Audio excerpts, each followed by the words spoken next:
Political heartland of Bihar, the stage is set and Union Home Minister Amit Shah has fired his first shot. Visiting Sitamarhi, sacred Mithili region, Shah laid the foundation stone for the grand redevelopment of Mata Janki temple at the Purana Dham. Flanked by Chief Minister Nitish Kumar, Shah did not hold back, unleashing a blistering attack on the opposition over the S.I.R issue. Accusing the Congress and the RJD of playing vote bank politics, he claimed that they were already crafting excuses for their inevitable Bihar poll defeat going forward into the assembly elections. भाइयों बहनों, बिहार में चुनाव आने वाला है। मैं यहां आया, उसके पहले पूरे अखबार भरे पड़े हैं कि S.I.R होना चाहिए या नहीं होना चाहिए। अब मैं तो भारतीय जनता पार्टी का कार्यकर्ता हूं, मंच पर सारे एनडीए के लोग हैं, मगर मैं तो जनता को पूछना चाहता हूं, भैया घुसपैठिए को मतदाता सूची से निकालना चाहिए या नहीं निकालना चाहिए? अरे जोर से बोलो, निकालना चाहिए या नहीं निकालना चाहिए? चुनाव आयोग ने S.I.R करना चाहिए या नहीं करना चाहिए? अरे मुझे बताए लालू प्रसाद जी, किसको बचाना चाहते हो? आज तक चुनाव आयोग ने जो पहली सूची बाहर करी, आपकी पार्टी ने एक भी ऑब्जेक्शन नहीं लिया, कांग्रेस पार्टी ने एक भी ऑब्जेक्शन नहीं लिया। और आप बचाना किसको चाहते हो? जो बांग्लादेश से आकर मेरे बिहार के युवाओं की नौकरी खा जाते हैं, उनको बचाना चाहते हो? मुझे बताओ मिथिलांचल वालों, S.I.R मतदाता सूची से घुसपैठियों को निकालना चाहिए या नहीं निकालना चाहिए? स्पष्ट संदेश दीजिए लालू एंड कंपनी को। घुसपैठियों के वोट चाहिए तो बिहार की जनता आपको स्वीकार नहीं करेगी। और भाइयों बहनों, मैं आज राहुल जी को भी कहना चाहता हूं, बंद करिए ये वोट बैंक की राजनीति। मतदाता शुद्धिकरण पहली बार नहीं हो रहा है, आपके परनाना जवाहरलाल नेहरू ने शुरू किया था और अंत में 2003 में हुआ, तब भी कोई विरोध नहीं था। अब आप चुनाव पे चुनाव हारते जाते हो, इसलिए पहले से ही बिहार चुनाव हारने का एक वजह लोगों को बता रहे हैं। And the TMC government is now preparing to write to Election Commission rejecting the special intensive revision. Mamata Banerjee has maintained that she will not allow revision and review of the voter rolls in the state. This comes after the opposition has been up in arms against the S.I.R in Bihar.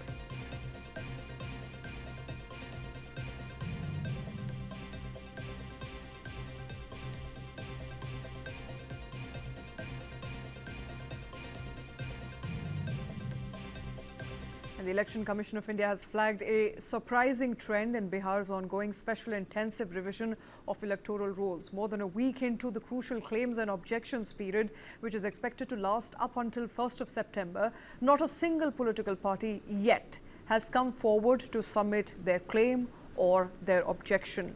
ECI officials point out that this is despite parties having repeatedly raised concerns over electoral rolls in the past. The Commission notes that political participation in the phase is essential, and it is this stage where parties can seek correction, flag errors and add missing eligible voters. In sharp contrast to the political silence, public engagement has been significantly high. Since the draft rolls were published on 1st of August, over 1.5 lakh claims and objections from citizens have been received for inclusion or exclusion of names, reflecting in fact individual participation in the revision process. The ECI maintains that the process remains open.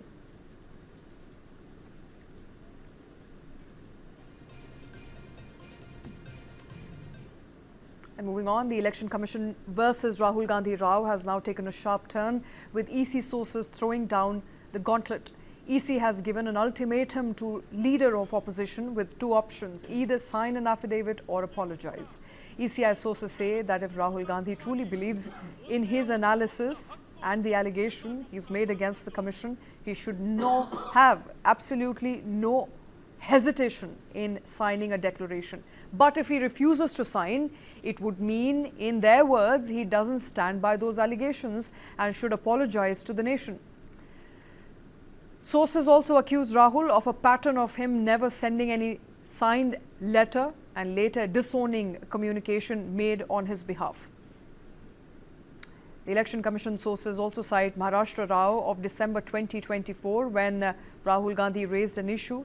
An AICC advocate wrote to the EC and the Commission replied. The reply was posted online, but Rahul Gandhi publicly claimed that there was no reply at all.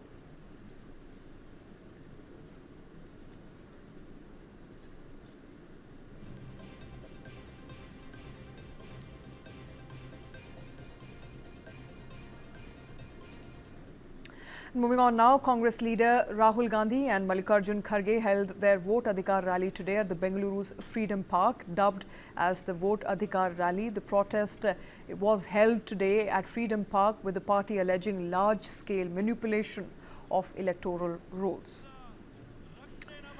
Congress has been sharpening, remember, its attack on the Election Commission ahead of the 8th of August rally. The party says that Vote Adhikar rally is a national clarion call against what he calls the theft of democracy. The party claims to have uncovered modus operandi of voter frauds by studying a Karnataka constituency. Top state Congress leaders, including Chief Minister Siddaramaiah and D.K. Sivakumar, were also at the rally. This was followed by a memorandum of understanding which was submitted to Election Commission. The rally was originally scheduled for 5th of August, was postponed due to passing of JMM founder Shibu Soren. Meanwhile, Rahul Gandhi again took on the Election Commission. The Congress leader now released an 8-minute-long video on X where he wrote, and I quote, "Vote theft is not just an electoral scam, it is a major betrayal committed against the Constitution and the democracy."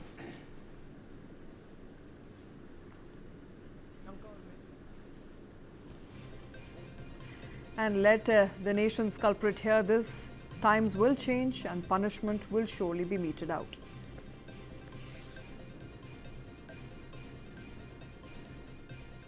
याद रखिए, Narendra Modi 25 seat की margin से प्रधानमंत्री हैं।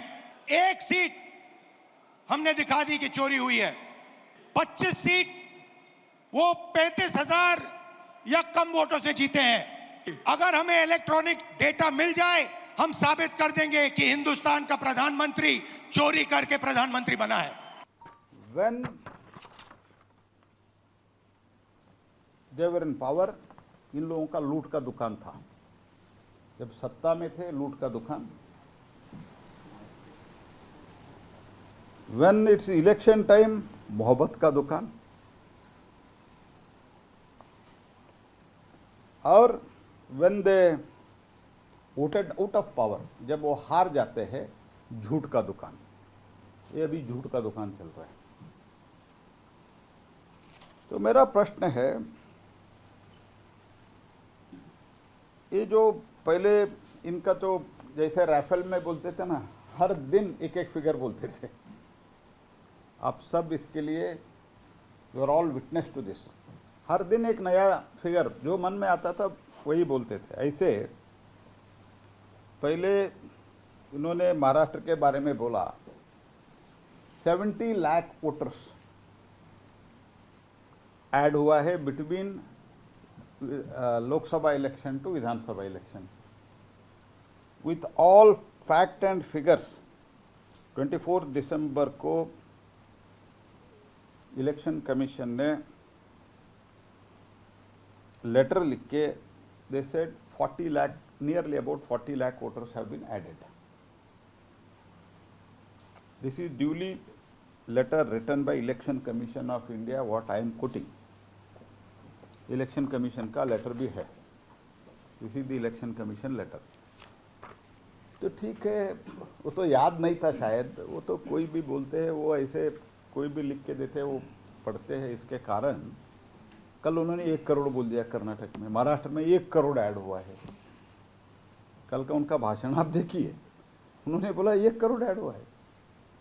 ये क्या है, एक देश के अपोजिशन लीडर को एक सीरियसनेस रहना चाहिए, नहीं रहना चाहिए? लोग कम से कम इतना तो अपेक्षा करना चाहिए, नहीं करना चाहिए? पहले बोला 70, बाद में इलेक्शन कमीशन लेटर का, शांति से बैठे थे, क्यों इतने दिन ऐसे बैठे थे मुझे पता नहीं, बाद में अभी बोल रहे 1 करोड़। तो कल महाराष्ट्र में अगर और कही जाता है तो 10 करोड़ भी बोल सकते हैं। Means absolute nonsense. पिटिशन किस नियम के तहत है जो एफिडेविट मांग रहे हैं? उस नियम के तहत 30 दिन के अंदर आप एफिडेविट दो, नहीं तो कुछ नहीं होने वाला। तो एफिडेविट क्यों चाह रहे हैं? तो इतना बड़ा खुलासा किया है। अगर ये सब है, मान लो अगर अनइंटेंशनल गलती है, तो आप उसको इन्वेस्टिगेट करिए। आप वोटर लिस्ट दे क्यों नहीं रहे हैं? आप इन्वेस्टिगेट कर क्यों नहीं रहे हैं? विधानसभा का चुनाव और उसमें 1 लाख आपने फर्जी वोट डाल दिए, तो जहां जो जीते आप कहेंगे वही जीतेगा। देखिए, पहली बात तो यह है कि न महाराष्ट्र में वोटों की चोरी हुई है, न देश में कई वोटों की चोरी हुई है। मुझे ऐसा लगता है कि राहुल जी के दिमाग की चिप चोरी चली गई है और उनकी हार्ड डिस्क करप्ट हो गई है। इसलिए लगातार वो झूठ बोल रहे हैं, गलत बयानबाजी कर रहे हैं और जनता का मैंडेट चोरी कर रहे हैं, लोकतंत्र को चोरी कर रहे हैं, लोकतंत्र ने दिया हुआ फैसला चोरी कर रहे हैं। और उनके फिगर भी बार बार बदलते हैं। पिछले समय का महाराष्ट्र में 75 लाख वोट बढ़े, अब का 1 करोड़ वोट बढ़े। महाराष्ट्र के वोटों के बारे में पूरे फैक्ट्स एंड फिगर्स के साथ हमने उनको जवाब दिया, उसके ऊपर वो जवाब नहीं दे पाए। इसलिए झूठ बोलकर अपनी हार को दबाने की कोशिश कर रहे, कवर फायरिंग कर रहे। उनको पता है आगे भी हारने वाले हैं, तब वो बोलेंगे मैं तो पहले कहता था। इस प्रकार की कवर फायरिंग उनकी चल रही है। और मैं सबसे ज्यादा आश्चर्यचकित इस बात से हूं कि आप लगातार ये कहते हो कि वोटर लिस्ट में गड़बड़ी है, वोटर लिस्ट में गड़बड़ी है, तो फिर बिहार में कॉम्प्रिहेंसिव रिवीजन को आप क्यों विरोध कर रहे हो? अगर वोटर लिस्ट में गड़बड़ी है तो वोटर लिस्ट सुधरेगी कैसे? कॉम्प्रिहेंसिव रिवीजन से। हम मांग कर रहे हैं 10 साल से कॉम्प्रिहेंसिव रिवीजन कीजिए, डी नोवो वोटर लिस्ट तैयार कीजिए, हम मांग कर रहे हैं। और अब जब चुनाव आयोग वो कर रहा है तो आप उसका विरोध कर रहे हो। सच बात तो यह है कि उनको ये पता है कि उनकी पार्टी का वजूद खो गया है और अपना वजूद वापस पाने की जगह भारत की लोकतांत्रिक संस्थाओं को बदनाम करने का काम ये उनके माध्यम से हो रहा है। बहुत विस्तार से राहुल जी ने एक प्रेजेंटेशन हमको दिया, बहुत अच्छी चर्चा हुई और पवार साहब ने एक सुझाव दिया है कि हर राज्य में अब ये प्रेजेंटेशन होना चाहिए, उसके बाद हर जिले में होना चाहिए, हर तालुक में होना चाहिए। और देश में हमारे सारे जो कार्यकर्ता है और जो सशक्त लोकतंत्र पे विश्वास करते हैं, उनको इस बारे में हम सब ने मिलके ये जो प्रेजेंटेशन है वो दिखाना चाहिए। और जो भी हो, सच है झूठ है, जो भी सरकार को देखिए, सरकार कहती है इलेक्शन कमीशन एक इंडिपेंडेंट बॉडी है। अगर ये इंडिपेंडेंट बॉडी है तो मेरे ख्याल से उन्होंने जवाब देना चाहिए सबका। और उनकी वेबसाइट से ही तो ये सब है ना, ये तो वेबसाइट से मिला है, किसी ने कुछ नया तो कुछ नहीं बोला है, उनकी वेबसाइट से ही सब इन्फॉर्मेशन मिली है। जिनका वोट बैंक ही जब्त हो गया है वो यही तो आरोप लगाएंगे, जिनका वोट बैंक ही जब्त हो गया है वो यही तो आरोप लगाएंगे। Moving on, amid simmering trade tensions over India-US trade tariff, the Parliamentary Committee on Foreign Affairs, chaired by Shashi Tharoor, will convene on 11th of August. Officials of the Ministry of External Affairs and Commerce have also been called for the meeting. The committee is expected to review the impact of tariffs imposed by the United States on Indian goods and assess their economic impact. Members will also be briefed on the status of the ongoing India-US trade agreement and the negotiations carried on so far.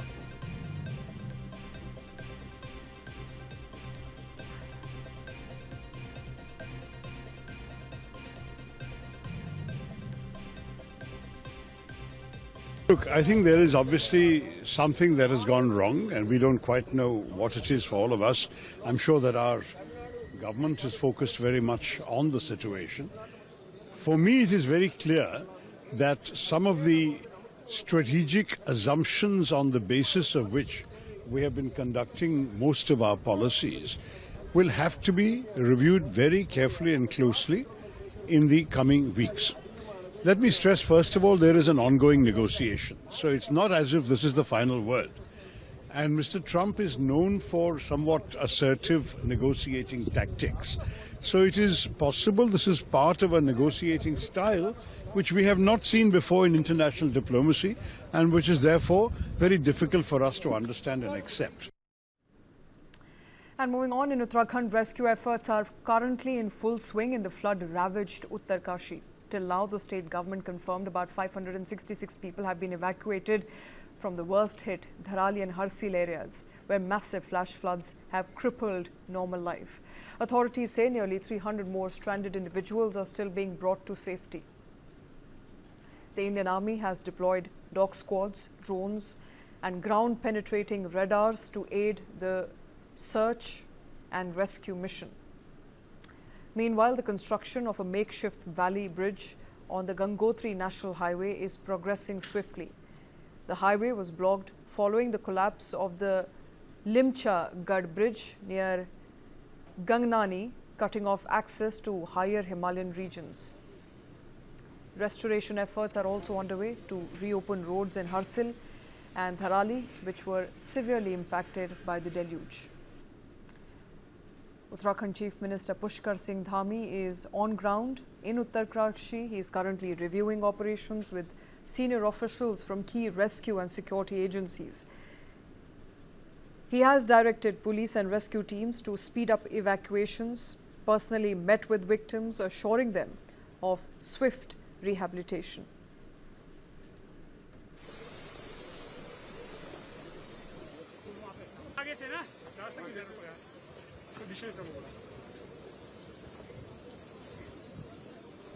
Chief Minister Pushkar Singh Dhami visiting the site of rescue operations. He has assured all the people of Harsil Valley that the operations will be swift, will be completed very, very shortly. In fact, about 566 people have been evacuated from Dharali and Harsil areas.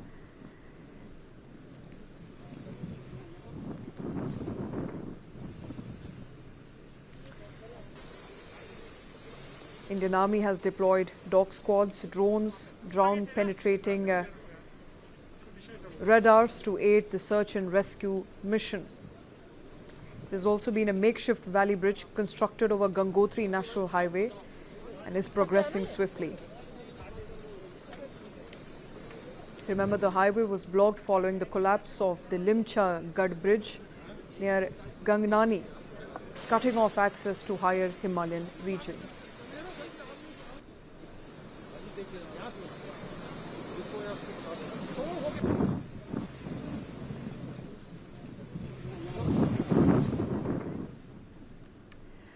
And shifting focus, a chilling Salman Khan connection has now emerged in the Kapil Sharma cafe firing case. Sources say that Bishnoi gang opened fire at the cafe because Kapil Sharma had invited Salman Khan for its inauguration, a move allegedly enraging him.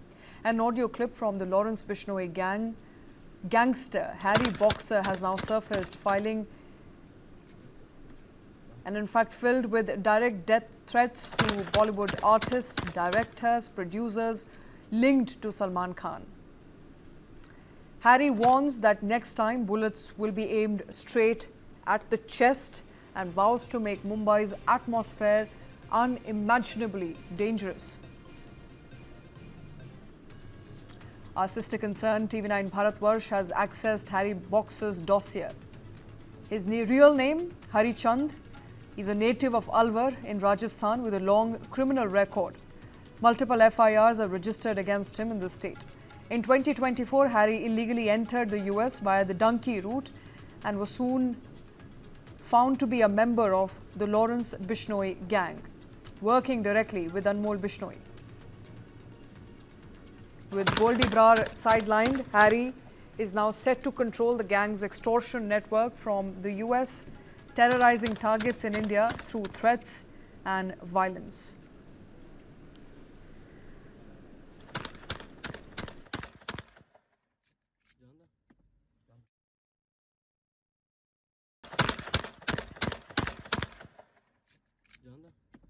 मैं हरी boxer Lawrence बिजनोई gang से।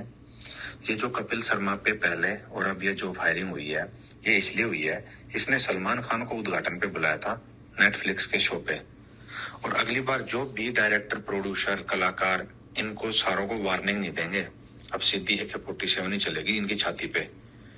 और मुंबई में ये warning है सभी को, छोटे मोटे कलाकारों को, छोटे मोटे प्रोड्यूसरों को, सभी को।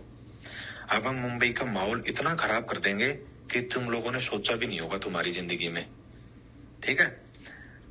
अगर इसके साथ किसी ने भी काम किया, चाहे कोई छोटा मोटा कलाकार हो, छोटा मोटा डायरेक्टर, प्रोड्यूसर हो, हम किसी को भी नहीं छोड़ेंगे, हम मार देंगे उसको। किसी भी हद तक जाना पड़ेगा हमारे को उसको मारने के लिए, हम उसको मार देंगे, ठीक है। अगर सलमान खान के साथ किसी ने काम किया तो वो खुद की मौत का जिम्मेदार खुद होगा। जय श्री राम, जय बलकारी। There were multiple shots fired, and I mean, you keep showing the video of the gunman posting it online. It's above me, into the Caps Cafe, and during that time, the employees were still in the building. So this is attempted murder, if we're going to be serious.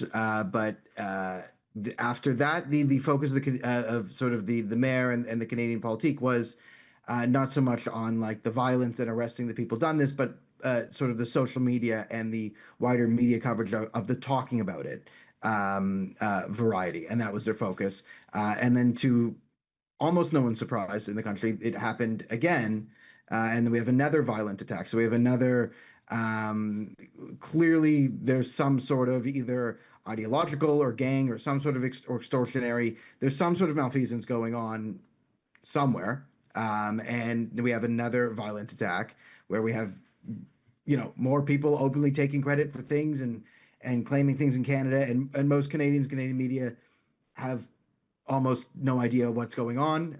So we're in this perpetual state of sort of, you know, we have Khalistani and counter-Khalistani inter-gang warfare, and it's kind of just par for the course in Canada. So it's kind of just going along for what we're familiar with, but this is obviously a very, very, very dangerous. The investigation into burial of human remains in Dharmsthala is expected to take an unexpected turn today, with the special investigating team carrying out discreet operations in the forest area. According to the whistleblower, there are 3 to 4 more burial sites apart from the already identified point number 13.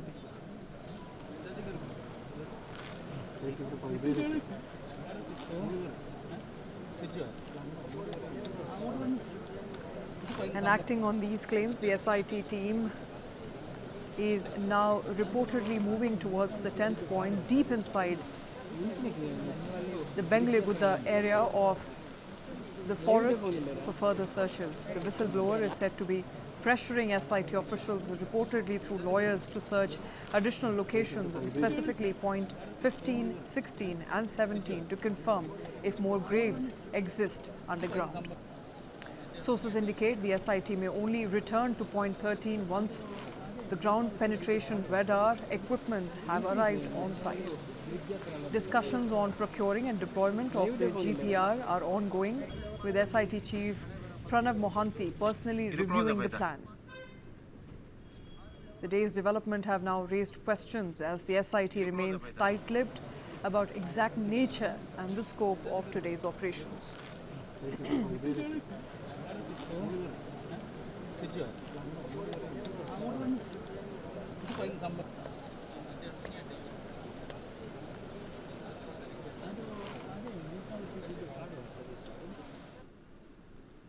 And the centre has now withdrawn the income tax bill of 2025, which was introduced in Lok Sabha on 13th of February to replace the 6-decade-old Income Tax Act of 1961.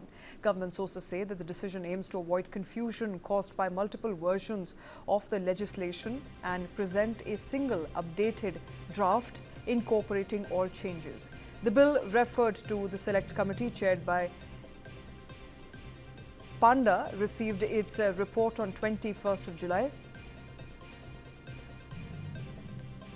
The government has accepted most of the panel's recommendation alongside additional suggestions which were meant to clarify the legislative intent. A revised version of the income tax bill carrying these incorporations will be introduced in Lok Sabha on Monday, which is 11th of August, for the House's consideration. Once passed, the bill will replace the Income Tax Act of 1961.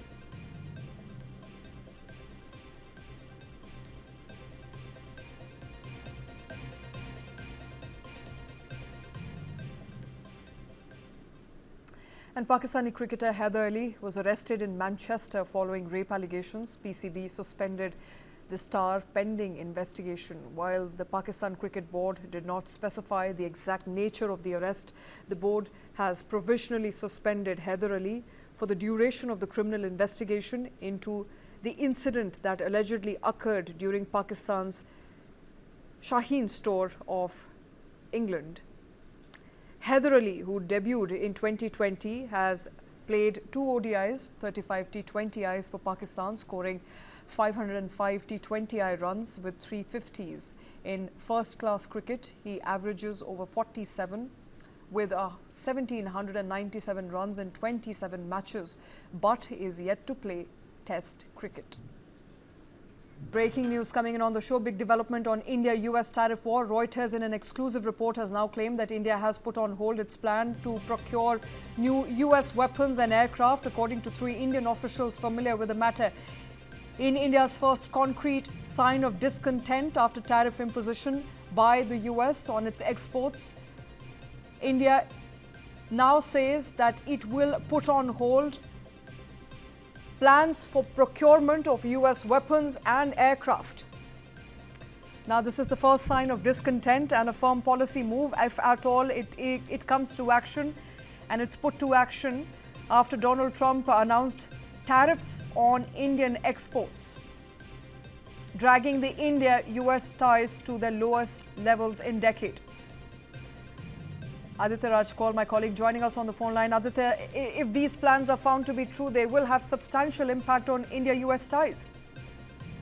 Absolutely, Shweta. Big development coming at this hour. The Reuters has reported and put out a story saying that India has put a hold and a pause to arms sale from the United States. This is a massive, massive development if true, because there's no official confirmation or a statement that has come in either from the Ministry of Defense or from the Ministry of External Affairs at this particular stage. But we do know that the Reuters is also saying that Defense Minister Rajnath Singh has cancelled his visit to United States, his forthcoming visit. But I spoke to sources within the Ministry of Defense who have denied this. They have said that there was no set date at this stage for the visit of Defense Minister Rajnath Singh to the United States. So there's no question of a cancellation of that kind of a visit that was forthcoming. But if there is indeed a pause, even if it's a symbolic pause, it's a massive setback for Trump, and it's a big, massive decision by the Modi government here in India to send out a very strong message to the government of India that this theatrics of putting tariffs on an ally like India is certainly not doing well and will not be tolerated. Yesterday, a fresh statement came in from Donald Trump as well, where he indicated that there will be pause on the trade negotiations further. But now developments coming in with the Reuters story claiming that there's a pause on the arms stage, if at all. As I said, even if it's symbolic, it's a massive message to the White House, to Donald Trump and the U.S. administration that you need to come on the dialogue table. You need to resolve this amicably, and these theatrics and threats are not really going to work with a democracy like India. Absolutely. And Reuters for the first time is now reporting that there were discussions on India's purchase of Stryker combat vehicles made by General Dynamics Land Systems and the Javelin anti-tank missile also developed by Lockheed Martin, and they could have been paused. The procurement discussions could have been paused further. Reuters is also pointing out there were plans to purchase 6 Boeing reconnaissance aircraft and support system for the Indian Navy. Now, all of those plans likely to not go ahead. Talks for procurement of aircraft was a proposed deal of $3.6 billion in the early stages, And in fact, some of these conversations were also in advanced stages of discussion, Aditya. What we're looking at essentially is a deepening of rift. And for the first time, India now taking a very firm stance that although we are not going to impose at least any anti-tariff or further tariff on your goods and your products, and there may not be counter tariffs to the US's tariffs, but we are going to respond appropriately where we can. That's right, Shweta. There have been discussions in the past. You'd remember when Prime Minister Modi had visited DC, he had met Trump. There were discussions also with several of the defense companies based in United States, including, Lockheed Martin and Boeing as well. There was talks about the F-35 as well. And, everyone was looking forward to some kind of the defense ties be taken to another level. But at this stage, India has very much decided that no retaliatory tariffs will be posed by India. New Delhi will not actually enter that kind of a territory. But at the same time, with the pausing of the arms purchase from the United States, it's a massive message that you cannot stop India's bilateral independent ties with any of the countries, including Russia, when US or European Union can take a national position when it comes to trade or buying Russian LNG and gas. Then why can't India also indulge in that kind of a trade which only suits the people of India, which is for the interest, the national interest, and for the people of India? So a very tough message by Modi government, if at all it's true. We will wait for the Government of India statement, both from the Ministry of External Affairs and the Ministry of Defense, as to what exactly has happened over the last many hours. Behind the closed doors, there were hectic negotiations that were underway. But yesterday, with Donald Trump coming in and responding to a question and saying that nothing will happen until things are resolved, clearly indicating that trade negotiations have been put on hold. So a big development between two important partners, India and United States. There's a global strategic partnership that both have had. Prime Minister Modi himself has had a very close and a good bond with President Trump. You would remember several of the visits of Trump to India and Prime Minister Modi to the United States, including the one immediately after Trump took over for the second time as the President of the United States. And since then, things have gone south with Trump imposing tariffs on several countries around the world, putting economic dynamics to another level. In fact, the economic diplomacy in this new international order seems to be directed and targeting several of the countries, be it in the global south or other regions, particularly the BRICS countries as well. So we'll have to wait and watch, as I said, Shweta, for the official statement that could be likely later in the day. Right, Aditya, official statement could be likely. Stay with us. Also joining us on the show is Major General Sanjay Mestan. Major General, a big update coming in by the way of a Reuters report suggesting that perhaps India will put on hold its plan to procure new US weapon and aircraft, given that US's position so far in the last couple of weeks has been extremely antagonistic towards India's interest. An imposition of 25% tariff, later a top-up of 25% more, totaling to about 50% tariff on Indian goods. India is now retaliating. Yeah, absolutely, Shweta. India needs to retaliate. The honor nation and the safety and security of India comes first, foremost, and for every time. And we cannot compromise on a national dignity and honor and security. It's high time that India needs to call the shots, and I'm very glad on hearing this news, which you are alluding it to the Reuters. The fact of the matter is, President Trump is trying to run a dictatorship with countries like India, and unfortunately, he's supportive of countries like Pakistan, who are the epicenter of terrorism, where he has only put tax of 19%, and for India now it total amounts to 50%, and countries like Sri Lanka and Bangladesh and Vietnam, because they also export textiles, for them it is around 20%. But imagine the most favored nation status, I would say, in that case is Pakistan. So President Trump is supporting a terrorist nation, and here he is dictating to India that you shall not buy oil from Russia, just because he feels that, the Ukrainian lives are being lost over there. Who's responsible for the Ukrainian lives? I think it is the President Trump and the Western policies.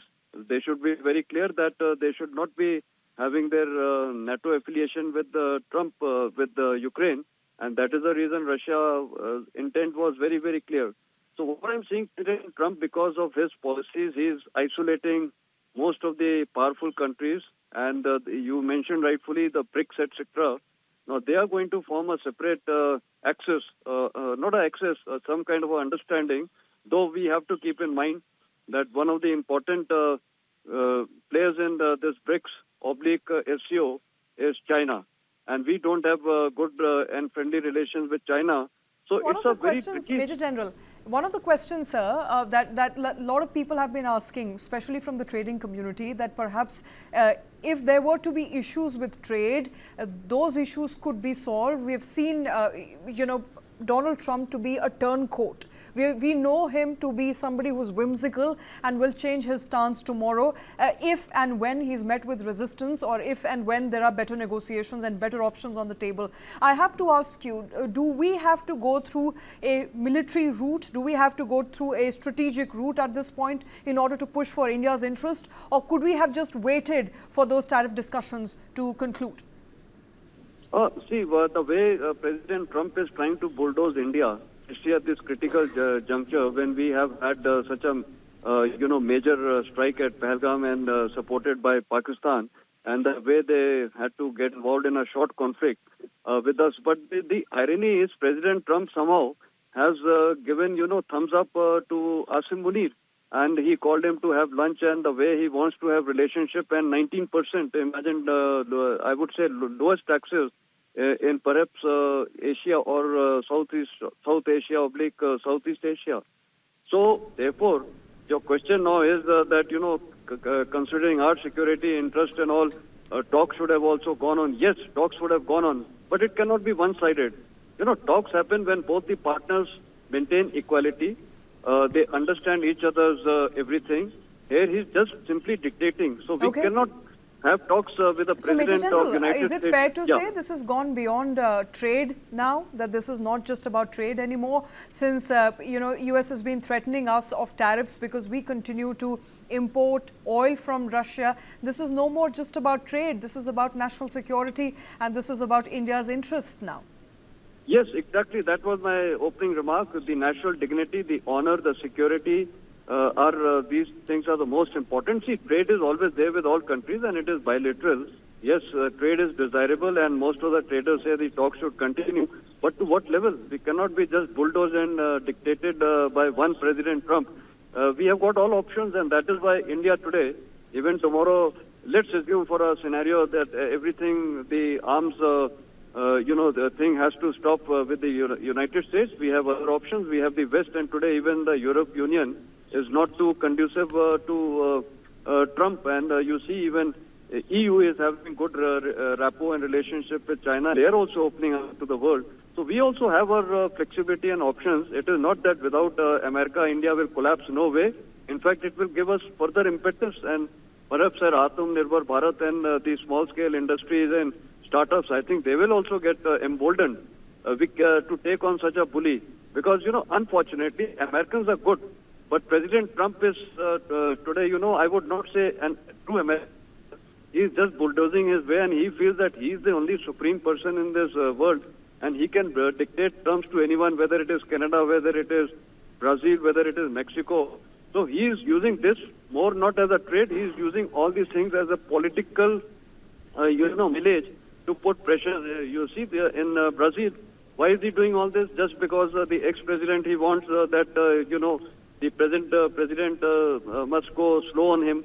So these kind of things are not accepted. You cannot use trade and this is, I would say, terrorism and trade, something on that sort. It's being handled very, very badly.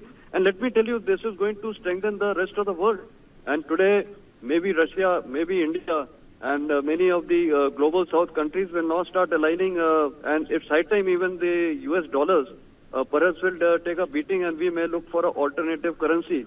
So I think President Trump and Americans may regret this decision, because you cannot just start having everyone, going away from America. So I think in the long run, perhaps President Trump may have to revise his policies. Imagine with a country like Ukraine also what he did. He insulted their Zelensky so much, and now he wants to cozy up with him. So he's a confused person, and he's actually harming the American interest more than the interest of Indians. Yes, Indians will also retaliate, and any patriotic Indian definitely is not going to accept bulldozing from any president of the world. Definitely not. Would it be fair to say, therefore, Major General, that Trump is now responsible single-handedly for setting India-US ties back to perhaps early 2000 or 1990s?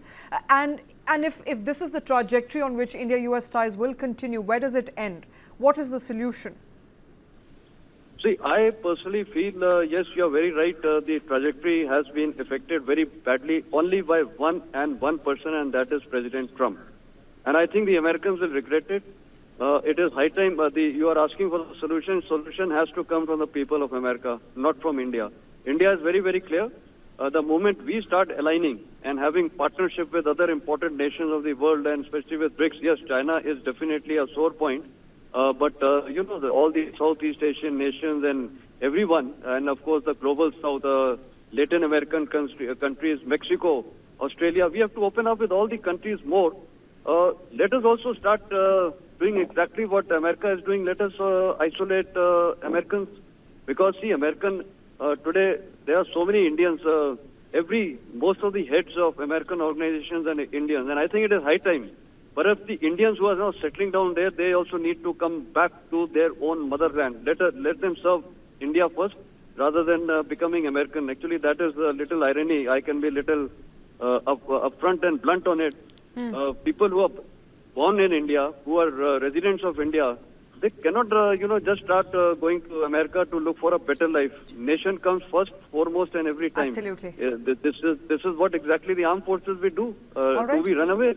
Yeah, we are always with our country every time, and therefore people of India, yes, here the government has also got a very, very important role, that they must give due facilities, build up the infrastructure, make life more better, so that today people, why they are going abroad? They are going abroad basically to look for a better life. So why can't the government of India look for avenues and give better life, so that our talent, our intelligence, everything remains within India, and you look how well we'll prosper. So this is the solution. Our people, absolutely, Major General, I agree 100%, sir. But let me also quickly get in Major General Ashwini Sivach, who's joining us on the show. Major General Sivach, I believe you heard Major General Sanjay Meston. All right, we don't have Major General Sivach yet. We'll try and get him very, very quickly. Major General Meston, sir, now that we know India is perhaps on a firm path of retaliation, and the retaliation could come by the way of India not going ahead with procurement of US weapons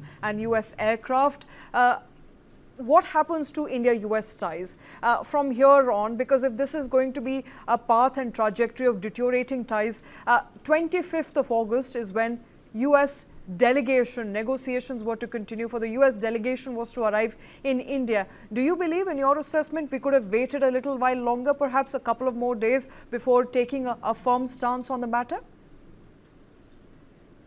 See, at negotiations and diplomacy, sometimes the pressure has to be also put. So yes, we are definitely going to have the talks on August 25th. But, the Americans also now would realize during the talks or before the talks, they'll also do their homework. Yes, India cannot be taken for a ride. India cannot be taken for granted. So this time they will come prepared, and they will look for a via media solution. I think something will happen, because tomorrow, let me tell you, if we cut off defense and, all these ties with America, they will suffer. Today, Americans want that their defense industry, Indians should continue to buy more, or rather going to Russia. So we have got options. Yes, some things may get delayed, like our, aircraft engines, etc., GE-F4, 1 and 4. We'll have to look for some other options. So therefore, the fact of the matter is that what we are doing now is sometimes in diplomacy, you have to do things at the appropriate time. I think this is the most appropriate time we have done this, so that they know that India means business. We cannot be taken for granted. Yeah. All right, Major General, thank you very much, sir, for taking time out. Thank you for joining us on the show today. Major General Ashwini Sivach is also with us. Major General Sivach, do you believe this is the right time? This is the appropriate time for India to take a hard stand on the matter? We have moved beyond the realm of, diplomacy, over trade. We are now moving swiftly into the strategic reign. We're moving into national security. We're moving further down the road towards strategic ties between India and the US. So far, the belief was this was going to be limited to trade, and perhaps we could sit at the table and still arrive at a negotiation. Looks like there will be no negotiation if the Reuters report is to be believed. We have to understand that due to the transition and leadership of Donald Trump, everything cannot be lost. See, this relationship is growing every year and started from 2001. And there is a bipartisan understanding in US, whether it is Republican or Democrat, which has come. We have signed 4 basic agreements, which are basically JSOMI, Joint General Security of Military Information, then LIMIO Logistic Exchange Memorandum of Agreement, then COMCASA Communication Compatibility and Agreement, and then BECA Basic Exchange and Cooperation Agreement. And we are a strategic partner of each other, and we also share a lot of military intelligence. And of late, US has been also giving us the latest weapon system with limited transfer of technology, whether it is C-17 Glowmaster, C-130G Hercules, Apache Attack Raptor. It has also now given C-295 transport aircraft, and then we are talking about Javelin anti-tank missile, then G engine, which is the G404 engine, which will be now utilized in Tejas Mark 1, and 414 will be utilized in Tejas Mark 2. So all said and done, our relationship are very deep-rooted, and we should not take them down. It has got a lot of strategic implication. I think what Donald Trump has done, I think this is a very immature step taken by him. There is no denying the fact. There are no reason for him to put 50% tariff on India. He cannot isolate India when all other countries are also buying oil from Russia, whether it is Europe or it can be Turkey, it can be China, it can be even Japan and South Korea. They are also taking the LNG and the coal. So the point is that I suppose this is a mistake committed by Donald Trump. He's trying to put pressure on India. Basically, what he is thinking is that by putting pressure on India, he can achieve 2 things. One is he will force upon India to buy more oil and gas from US, and second thing is to buy more armament from US, because the reason what he's thinking is there is a trade deficit which is in favoring India for approximately $47 million. US is the largest trading partner of India, $130 billion. India export almost $89 billion and import only $42 billion. So I suppose that can be the reason.